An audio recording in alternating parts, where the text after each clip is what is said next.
एक दिवसीय उत्तराखंड दौरे पर केंद्रीय गृह मंत्री अमित शाह जोली ग्रांट एयरपोर्ट पहुंचे, जहां पर मुख्यमंत्री पुष्कर सिंह धामी ने फूलों का गुलदस्ता देकर उनका भव्य स्वागत किया। एयरपोर्ट पर स्वागत सत्कार के बाद कड़ी सुरक्षा के बीच अमित शाह लाल बहादुर राष्ट्रीय प्रशासन अकादमी पहुंचे। लाल बहादुर राष्ट्रीय प्रशासन अकादमी और साथ ही मंसूर अकादमी में अमित शाह भारतीय लोक सेवा के प्रशिक्षु अधिकारियों से संवाद भी करेंगे।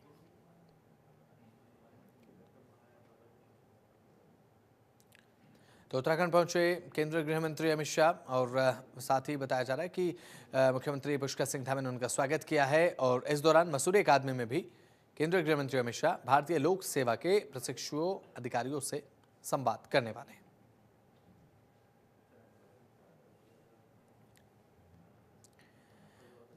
उत्तराखंड के आवास और शहरी विकास मंत्री डॉक्टर प्रेमचंद अग्रवाल ब्राह्मणवाला में निर्माणाधीन आड़त बाजार पहुंचे, जहां आपने एमडीडीए के निर्माणाधीन पार्किंग फायर स्टेशन का निरीक्षण किया है।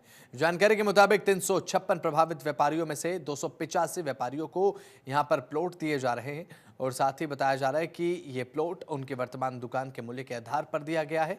126 करोड़ रुपए की योजना से करीब 10 हेक्टेयर भूमि पर आड़त बाजार शिफ्ट किया जा रहा है, जिसमें 5 मंजिला पार्किंग निर्माणाधीन है, जिसमें 570 वाहनों को पार्क किया जा सकेगा।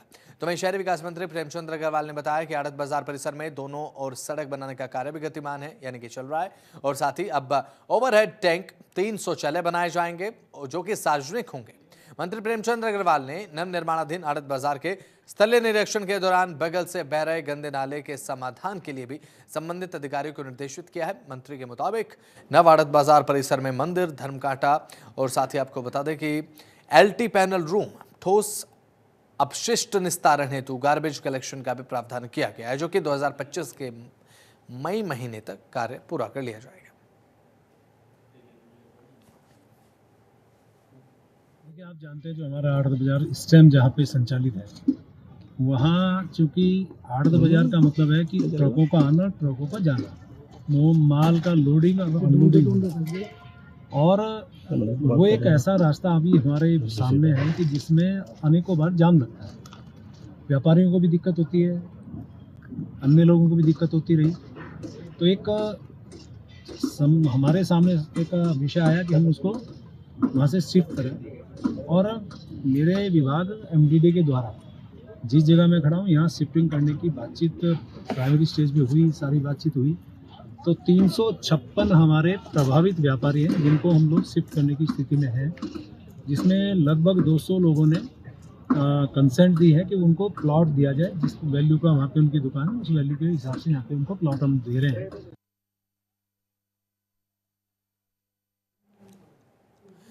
तो उत्तराखंड के नए डीजीपी दीपम सेठ के कार्यभार ग्रहण करने के बाद प्रदेश में अब बड़े स्तर पर आईपीएस और पीपीएस अधिकारियों के ट्रांसफर किए गए।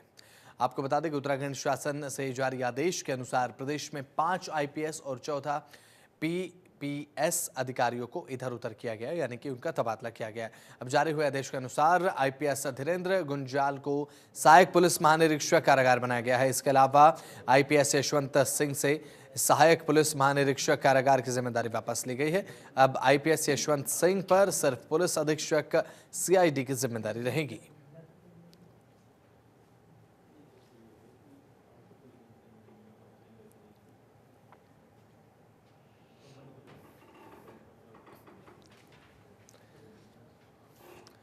मुख्यमंत्री पुष्कर सिंह धामी के आदेश के बाद उत्तराखंड में बाहरी लोगों के द्वारा जमीनों की खरीद फरोख्त को लेकर पूरे प्रदेश के पहाड़ी क्षेत्रों में जमीनों की जांच की जा रही है। तो वहीं अब अल्मोड़ा जनपद के रानीखेत क्षेत्र में संयुक्त मजिस्ट्रेट राहुल आनंद ने राजस्व की टीम के साथ मजखाली और साथ ही आपको बता दें कि द्वारसो और डीडा क्षेत्र में वीरेंद्र मोहन के द्वारा बनाए जा रहे दी टेरेसेस और साथ ही द्वारसो में क्षेत्र में इवन रियल्टीज और साथ ही साथ मजखाली के बिरला स्कूल का स्थलीय निरीक्षण किया है।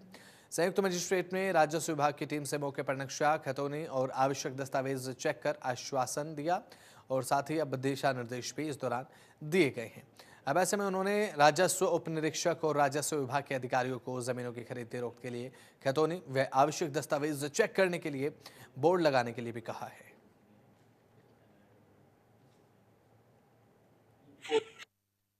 ज़मीनों के लेकर कई तरह की शिकायतें जो है हमारे पास आ रही थी कई समय से। तो इसी क्रम में निरीक्षण किया गया 3-4 जगहों पे, स्पेशली मझखाली, द्वारसवाली एरिया में। तो जैसे एक हमारी एक पहली जो थी कि एक वीरेंद्र मोहन द्वारा जो एक बेची गई है ज़मीन, तो एक किसी महिला को बेची गई, तो वहाँ पे उल्लंघन का मामला सामने आया है कि 250 वर्ग मीटर से ज़्यादा जो उत्तराखंड के बाहर के निवासी नहीं खरीद सकते, उसका उल्लंघन किया गया था।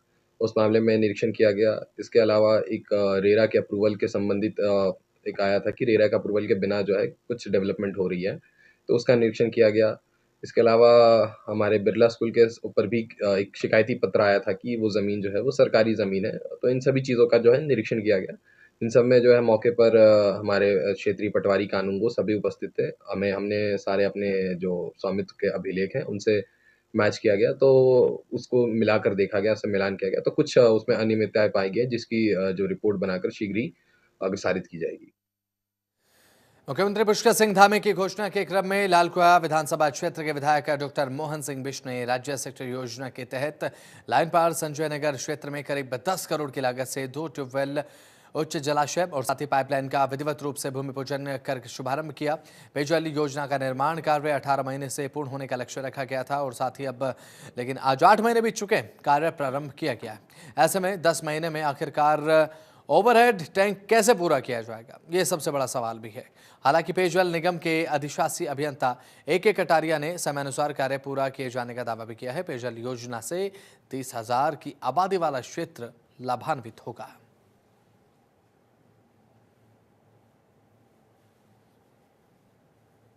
हम लोगों ने जो राजीव नगर बंगाली कॉलोनी हाथीखाना पेयजल योजना है उसके दूसरा नलकूप है। एक नलकूप का तैयार हो चुका है और दूसरे नलकूप का भूमि पूजन आज हम लोगों ने किया है और ये लगभग 15,000 की आबादी को ये पानी इस योजना से मिलेगा और अगले 30 वर्षों की ज़रूरत को ध्यान में रखते हुए, यानी कि आने वाले 30 वर्षों में इस क्षेत्र में पानी की कितनी ज़रूरत होगी उसको देखते हुए इस योजना को तैयार किया गया है।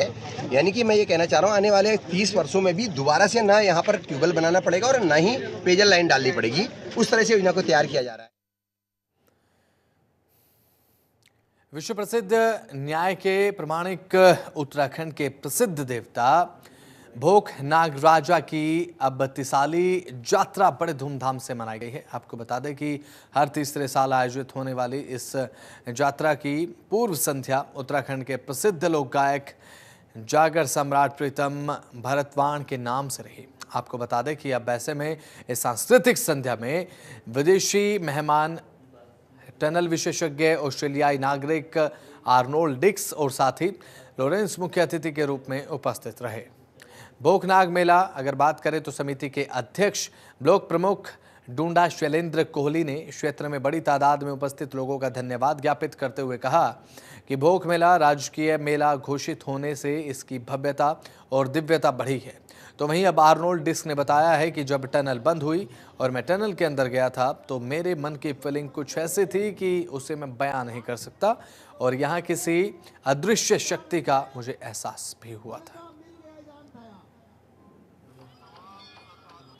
देखने को मिला है और जो सिलक्यारा टनल में जो 41 मजदूर फंसे थे उसका जो वैज्ञानिक थे वो ऑस्ट्रेलिया से आए थे और लोगों में बड़ा हर्ष और उल्लास था और वो जो जागर सम्राट प्रीतम भरतवाण जी आए थे उनके द्वारा भी अच्छा सांस्कृतिक संध्या का आयोजन किया गया और भंडारसियों 10 की एवं समस्त जनप्रतिनिधियों को एवं जनमानस का बहुत बड़ा सहयोग रहा और बाबा भोकनाथ की कृपा दृष्टि सदैव हमारे क्षेत्र में बनी रही और बनी रहेगी। भोकनाथ की यात्रा है, लोग वहाँ कल सुबह जाएंगे और अत्यधिक भीड़, ऐतिहासिक भीड़। विकासनगर तहसील प्रशासन ने एक बार फिर से अवैध अतिक्रमण के खिलाफ बड़ी कार्रवाई को अंजाम दिया। आपको बता दें कि विकासनगर की झाझरा ग्राम पंचायत में तहसील प्रशासन की तरफ से सरकारी जमीनों पर हुए अवैध कब्जों को पूर्व में चिन्हित किया गया था, जिसमें एक जगह अभी हाल ही में कुछ समय पूर्व ग्राम समाज की भूमि पर कब्जा कर 1 दर्जन से अधिक मकान बनाकर पूरी बस्ती बसा दी गई। जैसे कुछ मकानों का अभी निर्माण कार्य चल ही रहा था, जिन्हें तहसील प्रशासन की टीम की तरफ से मौके पर जाकर तहसील जेसीबी चलाकर ध्वस्त कर दिया गया है।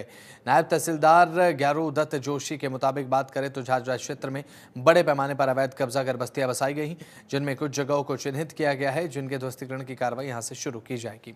अब ऐसे में ये कार्रवाई जो है बताया जा रहा है कि अब शुरू कर दी गई है और कुछ समय पहले इस कार्रवाई को लेकर बात की जा रही थी, जो कि अब शुरू कर दी गई है। बताया गया है कि कार्रवाई आगे इसी तरीके से जारी रहेगी।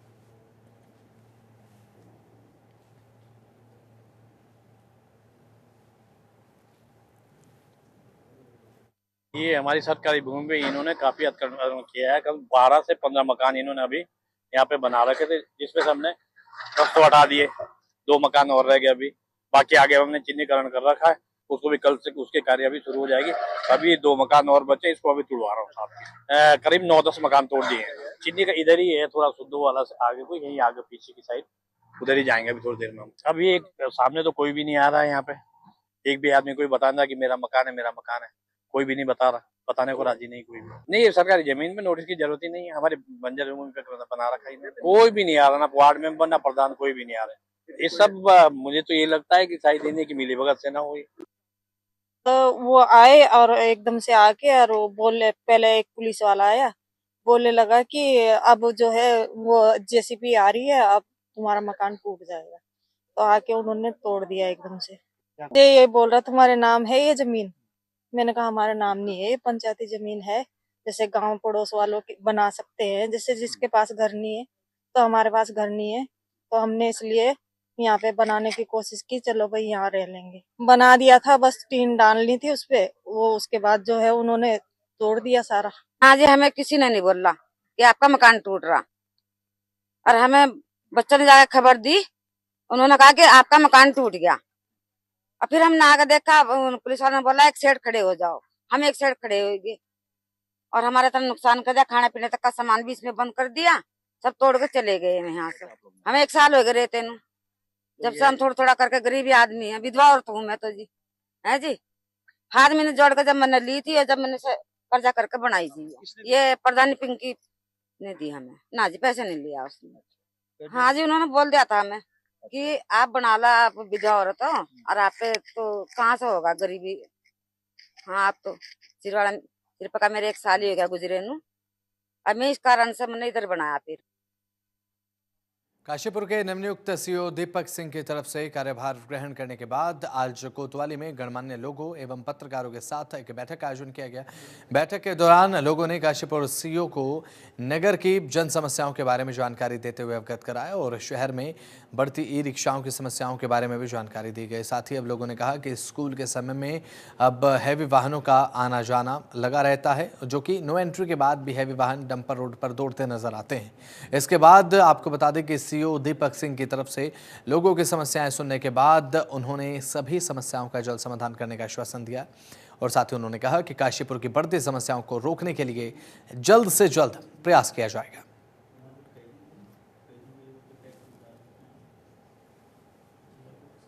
पुलिस की हमेशा एक ही रहती है कि कानून व्यवस्था बनी रहे। कानून व्यवस्था के मद्देनजर सभी लोग जो अपना काम करना चाहते हैं वो बेखौफ अपना काम करें। और जो हमारे एसएसपी उधम सिंह नगर ने बताया कि उनकी प्राथमिकता लॉ एंड ऑर्डर, महिला सुरक्षा, साइबर क्राइम को रोकना, नशे को रोकना और हर शहर में जो होता है जो बढ़ता हुआ ट्रैफिक, इसकी समस्या जिससे जितनी कम कर सके आपको साथ लेकर उतनी कोशिश की जाए।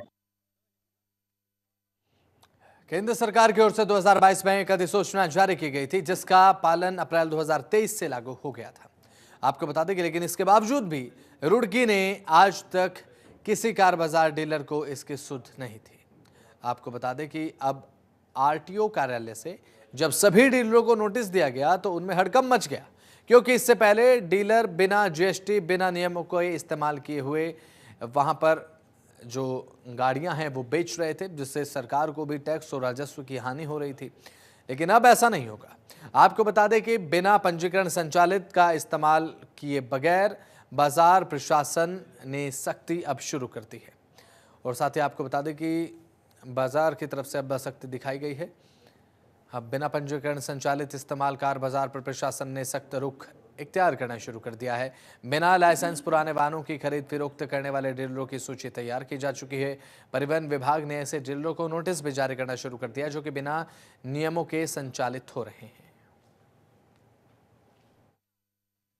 रुड़की में जगह जगह कार बाजार खुले हैं, लेकिन अब कार बाजार वाले जो ओनर है वो बिना रजिस्ट्रेशन के कार नहीं बेच सकते। मैं इस वक्त कार बाजार के बाहर मौजूद हूँ। मैं दिखाना चाहूँगा कि जो यहाँ पर कारें हैं वो खड़ी हुई है, जो 4 व्हीलर व्हीकल है वो यहाँ पर काफ़ी संख्या में खड़े हुए हैं। लेकिन यहाँ पर जो ARTO कार्यालय से सभी जो कार बाजार वाले ओनर हैं उनको नोटिस जारी किया गया था। नोटिस में बताया गया था कि जो कार जो सेल करते हैं, जो पुरानी कार को लेकर के फिर उनको बेचते हैं, तो उनको अब रजिस्ट्रेशन कराना अनिवार्य है। रजिस्ट्रेशन के साथ साथ उन्होंने बताया है कि 7 दिन का उनको समय दिया गया था, लेकिन 7 दिन में वो अपनी फॉर्मेलिटीज पूरी नहीं कर पा रहे हैं। जब यहाँ पर 4 व्हीलर व्हीकल खड़े हुए हैं, लेकिन वो भी किसी पर देखने को नहीं मिलता था। और जो राजस्व की हानि हो रही थी वो भी जो है ARTO कार्यालय में फीस जमा होने के साथ साथ राजस्व भी जमा होगा, जिसको लेकर के ARTO कार्यालय के द्वारा इनको नोटिस जारी किया गया था। अब देखना होगा कि कब तक ये लोग अपना जो रजिस्ट्रेशन कराने के लिए अप्लाई करते हैं और कब तक इन लोगों के जो रजिस्ट्रेशन है वो हो पाते हैं, क्योंकि बिना जो रजिस्ट्रेशन वाले जो लोग होंगे वो अब कार नहीं बेच सकेंगे। और बताया गया है कि कुछ जो कार है जो लोकल नंबर की है उनको ब्लैक लिस्ट भी ARTO के द्वारा किया गया था। अब देखना होगा कि कब तक इन लोगों के रजिस्ट्रेशन हो पाते हैं, क्योंकि रुड़की में दर्जनों कार बाजार खुले हुए हैं। मैं सुनील पटेल, जनतंत्र टीवी, रुड़की। हम लोगों ने इन लोगों को नोटिस दिया था, जितने भी कार रीसेल के डीलर्स हैं, तो वो सभी लोग अब धीरे-धीरे हमारे पास आ रहे हैं और अपनी जो फ़ॉर्मेलिटीज़ हैं, वो पूरी करने के लिए उन्होंने पेपर्स अपने दिए हुए हैं। बाकी जैसे ही उन्होंने थोड़ा टाइम माँगा हुआ है आगे की कार्यवाही को करने के लिए, तो हमने उनको टाइम दिया है, वो अपने पेपर पूरे जैसे ही कर लेंगे तो हमारे रजिस्ट्रेशन करेंगे। कितना समय देगा? जिसका जितनी जल्दी हो जाए, फिर हम इनको बंद करने की कार्यवाही करेंगे। उनकी गाड़ी को ब्लैकलिस्ट किया था, उनकी रिक्वेस्ट पे हमने थोड़े ब्लैकलिस्ट हटाए भी हैं, क्योंकि वो कर रहे हैं, मतलब कार्रवाई करने में थोड़ा पेपर पूरे करने में टाइम लग रहा है, बट वो कर रहे हैं। उसमें नोटिस में एक तो उन्होंने GST नंबर अनिवार्य किया है, ठीक है जी। GST नंबर अनिवार्य किया है, प्लस क्या है आपका उसमें अग्निशमन का एक वो लगेगा उसमें, जैसे ठीक है जी। अच्छा, एक रसीद कटेगी उसकी 25,000 रुपये की, पैन कार्ड, आधार कार्ड। एक पार्किंग की सुविधा है नहीं है, ये जारी किया है। जी जी, मैप भी होना चाहिए, मैप होना चाहिए, प्लस लैट्रिन बाथरूम की सुविधा आप कस्टमर को क्या सुविधा दे रहे हो नहीं दे रहे हो, ये कहा है। मतलब जैसे अभी नहीं है, अभी हमने 15 तारीख में ओपनिंग की है, वो सब उसमें बताया उन्होंने, वो सब हमारे लगाएंगे।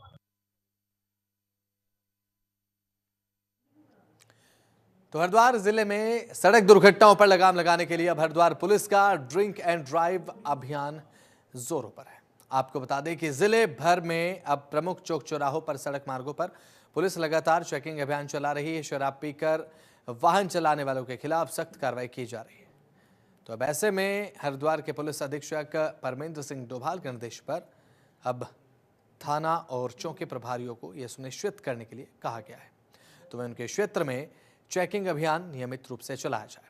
तो यहाँ पर डोंट ड्रिंक एंड ड्राइव को लेकर अभियान जो है वो चलाया गया है और साथ ही इस अभियान का मुख्य उद्देश्य है नशे में गाड़ी चलाने वालों पर भी अंकुश लगाना और साथ ही सड़क दुर्घटनाओं को रोकना है।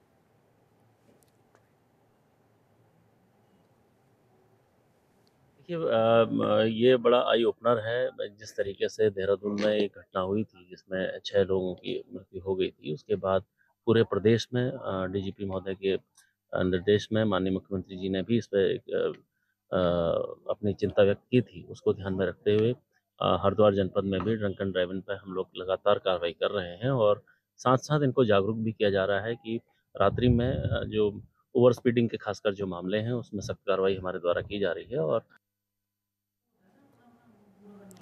उत्तराखंड में बढ़ती हुई सड़क दुर्घटनाओं व ओवरलोडिंग को लेकर अब अल्मोड़ा जिले के पर्यटन नगरी रानीखेत में संयुक्त मजिस्ट्रेट राहुल आनंद के नेतृत्व में पुलिस प्रशासन एवं RTO की टीम ने संयुक्त चेकिंग अभियान चलाया और साथ ही वाहनों का चालान भी किया गया। तो वहीं वाहन चालकों व वाहन मालिकों को ओवरलोडिंग को लेकर सख्त हिदायत भी दी गई है। पुलिस प्रशासन की तरफ से टैक्सी, ट्रक और साथ ही केमो की बसों को रोककर सघन चेकिंग अभियान चलाया। इस दौरान RTO निर्मला आर्य ने वाहन चालकों के अब ड्राइविंग लाइसेंस भी चेक किए और साथ ही अन्य दस्तावेज जो वाहन से जुड़े होते हैं उन्हें भी चेक किया गया। तो वहीं उन्होंने वाहनों में ओवर सवारियों को भी चेक किया। अब ऐसे में संयुक्त मजिस्ट्रेट राहुल आनंद ने ये कहा कि बढ़ती हुई सड़क दुर्घटनाओं को लेकर संयुक्त चेकिंग अभियान चलाया जा रहा है। साथ ही उन्होंने ये कहा कि एक सप्ताह में एक बार ये संयुक्त अभियान चलाया जाएगा। जी, ये जो अभी हुआ है आज के डेट में प्रशासन ARTO तथा पुलिस विभाग जो है, हम तीनों की जॉइंट जो है चेकिंग की जा रही थी, क्योंकि जो हमारा टारगेट है कि कोई भी दुर्घटना जो है नहीं हो हमारे क्षेत्रों में। तो इस कारण जो है हमने ओवरलोडिंग तथा बाकी भी DL की जो प्रक्रिया होती है, ड्राइविंग लाइसेंस, गाड़ी की फ़िटनेस, इन सभी चीज़ों को लेके जो है चलाया गया था आज। तो उसमें कई लोग जो हैं, कई अनियमितताएँ पाई गई। एक गाड़ी को सीज़ भी किया गया तथा करीब लगभग जो है 20 लोगों के चालान भी किए गए, जिनमें जो है अनियमितताएँ पाई गई। ये प्रक्रिया प्रत्येक हफ्ता जो है हम लोग इसको बिल्कुल ही निरंतर चलाए रखेंगे, जब तक कि हम चाहते हैं कि लोग सुरक्षित रहें और सभी नियमों का पालन करें। तो ये बिल्कुल ही रेगुलर रूप से होगी और प्रत्येक सप्ताह तो एक बार तो ज़रूर ही जो है कि ये तीनों विभाग के द्वारा जॉइंट इंस्पेक्शन या जॉइंट चेकिंग जो है ये चलाई जाएगी इसका अभियान। हरिद्वार के पिरान कलियर थाना क्षेत्र के मेहवड़ कला के पास उत्तराखंड पुलिस की वैन और यात्रियों से भरी हुई मिनी बस के बीच जोरदार टक्कर हो गई। हादसे में बस में सवार कई यात्रियों को हल्की चोटें आई हैं। स्थानीय लोगों ने घायलों को मिनी बस के बाहर निकालकर अस्पताल भिजवाया, तो वहीं अब घायल यात्रियों का इलाज स्थानीय अस्पताल में चल रहा है। जानकारी के अनुसार मिनी बस चालक ने पुलिस वैन को पीछे से टक्कर मारी। सूचना मिलते ही कलियर पुलिस मौके पर पहुंची और घटना की जाँच शुरू कर दी।